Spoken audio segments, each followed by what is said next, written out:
My name is George Sousa. I am president of Mariani Packing Company, and our farming operations are in the Lake County area, Vacaville, as well as Yuba City.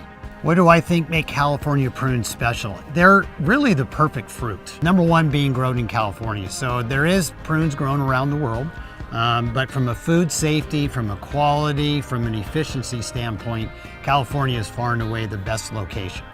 And then on top of that, the product itself is a very nutritious product. So our family's favorite way to eat prunes, there's always the snacking side of it. But from 4 generations of farming, one thing that our family has always done is, my mom taught us actually, is that she uses prunes when she makes spaghetti sauce.